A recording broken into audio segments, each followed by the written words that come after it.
And now, your First Alert 5 weather.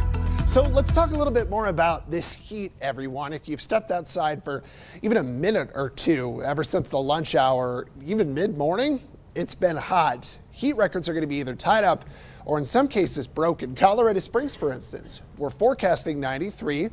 The current record is 92. In Pueblo, we're forecasting 99. The current record is 100. That record set back in 2002. So Pueblo, unless we can hit 100, we don't see a record today.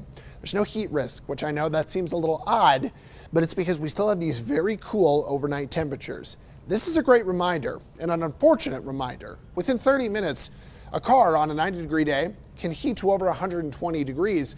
Within an hour, the interior temperature of a car can heat to over 130 degrees. And unfortunately this year we've had over 20 heat-related deaths just from children. So it's that awful reminder we like to keep going through these really hot stretches. Look in the back seat when you park. Do not leave anybody in that car, even with the window cracked. Now, smoke has been very visible the last couple of days to the north, but through Tuesday and now Wednesday, especially for those of you catching us by Teller County, it's been very smoky. Now that haze from today through tomorrow stays about the same. Light smoke is the gray here, but do you guys see all of this yellow coming into the forecast for Thursday at noon? That could be pushed into the state by Friday morning due to a gusty cold front. That smoke could reduce the air quality and then just make it kind of ugly to be outside for a little while.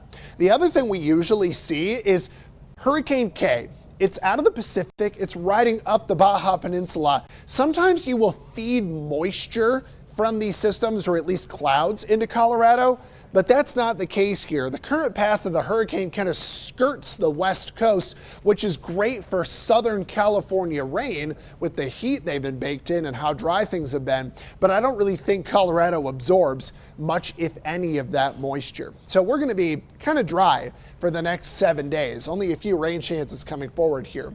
Today, highs are in the 90s, 93 Springs, 99 in Pueblo. The one nice thing is that we still have some cool nights coming our way, but when you kind of take a look at your temperature trends, the bigger change up will be going into the weekend when fall-like weather finally comes back in and we actually fall below the average and expected temperature in both Springs and Pueblo.